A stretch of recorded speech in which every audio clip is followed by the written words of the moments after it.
Welcome back to Movies Recapped. Today I am going to explain a Chilean romantic comedy film called Ugly Me. Let's head into the video.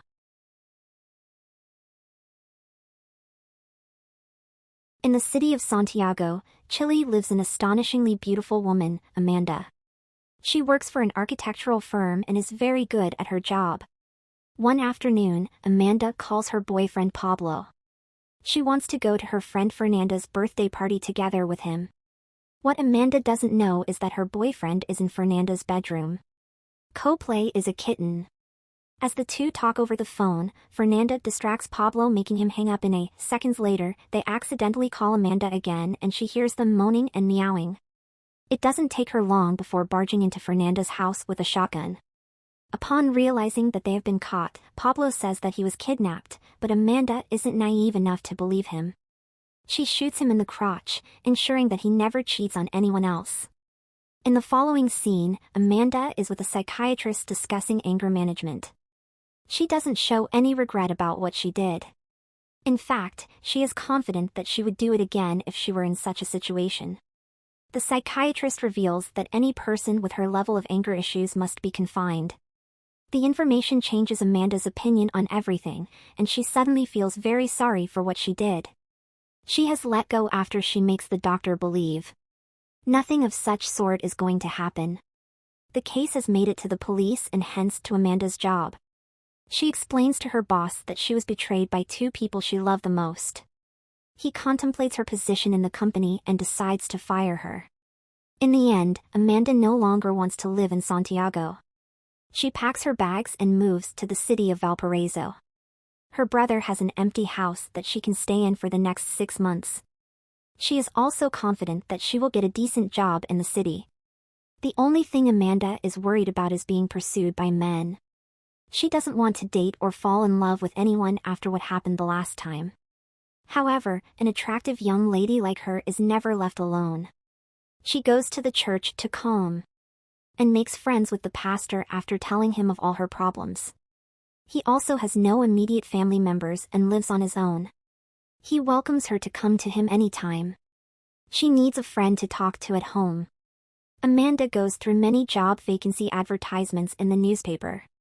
All of them have a requirement lower than her qualification and experience. She picks one randomly, which coincidentally happens to be an architectural firm like the one she used to work. Next, she buys a fat bodysuit, ugly dentures and prosthetic makeup to make herself look unattractive. After putting everything on, she is unrecognizable even to the people she knew earlier in the following scene. She goes to the firm for an interview. Her boss Max asks her many questions and finds out she has a husband and 2 sons. Amanda believes that the husband's story will make her lie more presentable and reduce male advances. Max doesn't ask for any authentication and hires her because of the experience she possesses for the first time in her life. Amanda feels valid because she is sure that her beauty didn't get her the job. After that, Max introduces her to the staff members and their roles in the first is a married man named Juan. He has 3 kids, a full-time job and is studying to get his master's degree. Then there is Karen, a hot young office girl who does the least work, but is favored by everyone because of her beauty. That's just like a Karen. Lastly, we are introduced to an architect named Marcelo. He is the typical womanizer who judges people based on how attractive they are. Marcelo's day-to-day life consists of working and bringing home a different woman every. He meets Amanda for the first time and is instantly repulsed by her given her appearance. Amanda also figures out what kind of man he is and quietly curses his shallow thoughts. The two warn themselves to stay away from each other, unaware that destiny is about to intertwine their paths. In the first meeting, Amanda is told about an old telex building that was recently remodeled by their company. They have completed the project, but there has been some interference in the building's internet service. Because of an unknown problem with the structure, Amanda instantly recognizes that it must be because of a VP1 service problem. Karen thinks that Amanda's involvement with the project will only create more complications because she is new to the. She wants to be the one to solve the problem, but Max thinks otherwise. Karen is dismissed, which makes her despise Amanda instantly. Marcelo and Juan are asked to accompany Amanda to the problem site and help her. The men are not happy about being her assistants, but they oblige anyway. In the following scene, the trees are on the terrace of the building. Amanda is working hard to find the problem. While Marcelo is busy boasting about his sexual experiences to Juan, Amanda tells them the interference must be coming from the railway station. They go to the location where Marcelo and Juan continue their conversation. While Amanda works, she finally figures out that the water channels that pass right under the building are interfering with the wave. Amanda and Marcelo go to check the water channel while Juan stays to monitor. When the train departs, Marcelo stays outside to check the frequency, leaving Amanda to go into the channels on her own. She doesn't fit in between one of the gates and takes off her fat suit as the team is communicating through walkie-talkies. Amanda's device stops working before she can get dressed. Marcelo comes to see if she is okay. Amanda quickly flashes her flashlight in his face and says that she had to take her clothes off so they wouldn't get. Fortunately for her, Marcelo turns around and leaves after a successful day at work. The three go to a pub to have a few drinks. They drive Amanda's car, which she has filled with children's stuff to make it look more realistic at the pub. Marcelo yet again cracks sexual jokes, making the other two uncomfortable. One leaves early to study, leaving Amanda and Marcelo behind. Once alone, Amanda calls him out for being a shallow. Marcelo proudly agrees and claims that children and marriage are the end of one's life. Amanda feels bad for him because he will never experience real friendship and love one that lasts more than a single night. Marcelo still describes his dream girl's body and is unapologetically a womanizer. This infuriates Amanda, reminding her of her ex-boyfriend. Even when she is at home, she cannot stop thinking about his comments. Upon taking the fat suit and wig off, she sees that she looks exactly like the dream girl he described. Amanda makes it her mission to teach Marcelo a lesson and goes to the club again, this time dressed as her real self. When they meet, Marcelo instantly feels attracted to. Throughout the night, he tries taking her somewhere private. She leads him on and then rejects him, confusing him as to whether she is interested or not.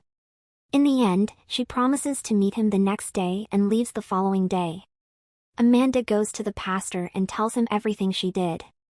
The man tells her she is going to regret last night because she will have to tell him the truth. Either that or she could just blow his dick off with a shotgun. However, Amanda is adamant about wanting to teach Marcelo a lesson in the office. Marcelo brags about meeting a girl in the club and her being totally into him. Amanda knows he is exaggerating, but keeps it to herself. In the evening, Marcelo excitedly waits for her to come to the club, but after an hour she texts him that she won't be. The same thing happens the next day. After hours of waiting, Marcelo gets a text saying they should meet at his place tomorrow at work. He brags to Amanda about the new girl who is so into him that she is coming to his home at night. Amanda smiles and listens to his stories, knowing very well that he is lying. Marcelo buys takeout and puts it on plates to pretend that he made it for his. She soon arrives and starts flirting with him. After eating and talking for a while, things get steamy. Marcella is kissing her arm when she stops him and says that she is going to be late after she leaves. He is left confused because no woman has ever treated him this way. He pours his frustrations onto Amanda at work. By now, he has started to see her as an actual friend, something he couldn't do with any other woman in his entire. Meanwhile, Karen is burning in jealousy because she has a crush on Marcelo. She spies on the duo all the time to understand what they are talking about. Later that day, she asks Amanda about her children. This makes Amanda realize that if she doesn't show her children to the people, they will probably start suspecting her. Hence, she asks the pastor to arrange for 2 little boys to come on a play date with her. This is sus on many levels. The next day, she brings them to the office and proves that she is in fact a mother. Surprisingly enough, she sees Marcelo playing with the youngest kid. He has frequently described how much he hates children, which seems to have been a lie. At night, Amanda goes to his house for a second date. Something about Marcelo is different. This time he puts more effort into getting to know her rather than flirting. Eventually they go to his bed and start making out. Things get heated pretty soon, but they come down in an instant when Marcelo doesn't get an erection. In the following scene, Marcelo is telling Amanda everything that happened. She suggests he put more effort to impress the new. Like actually cooking for her. Instead of ordering takeout, they then go to his house and cook together. This is the first time Marcelo has had a female friend come to his house and he feels amazing about it. After eating, they go to the terrace and talk for a long time. Amanda declares that Marcelo is just afraid of commitment and promises that he will find love one day. Suddenly he leans in and kisses her. He apologizes right after, but they cannot deny the sparks they feel in their hearts. In the following scene, Marcelo is with Max, talking about his love life. Max asks him to close his eyes and think of a woman. Marcelo doesn't say who he saw, but knows that the girl is the love of his life. Later that day, Amanda comes to his house for the third date. To her surprise, Marcelo says that he is in love with her. Amanda knows he is lying and is sad that he is still the same person. After everything they talked about, she makes him wear women's clothes and cuffs his hands to the bed frame. But in contrast to what he had expected, she brings out a knife and cuts his stomach. A few hours later, the police arrive at the scene and let Marcelo free. They realize that the blood is fake and the woman just wanted to scare Mark. The news makes it to the television, and Marcelo is humiliated. Amanda has taught him a lesson like she wanted to, but something doesn't feel right to her. When she tells the pastor about this, he declares that she is in love with him. When Marcelo comes to the office the next time, he tells her that he is a changed man. Now, what happened to him yesterday has made him realize that she was right. He has to start looking for real love, not just one-night stands. With that being said, he goes out with Karen at night. He arrives at Amanda's home drunk. She keeps him from seeing her and talks through the door. Marcelo reveals that he proposed to Karen and is going to marry her this week. However, he also reveals that he is in love with Amanda. She is far from his type of woman and is married, but he couldn't help but fall for her. He knows that she will never be his, which is why he is marrying Karen. Both of them shed tears and, without saying anything else. Then the day of the wedding finally comes. Amanda and Marcelo meet outside the church. Amanda tries telling him the truth, but decides otherwise. They share an emotional hug before the ceremony starts. The priest asks Marcelo if he takes Karen as his lawfully wedded wife. Everyone waits for his answer, but it never comes. Suddenly Amanda sneezes and the fake dentures fall out of her mouth. Marcelo takes her wig off, finally realizing the truth. The scene then cuts to a few years later. Amanda and Marcelo are married with 3 children and a 4th one on the way. They live a happy life with their family. If this movie taught me anything, it's that misogynists and psychopaths always finish. Subscribe for more videos like this. Turn on notifications and leave a like to help the channel out. Thank you for watching.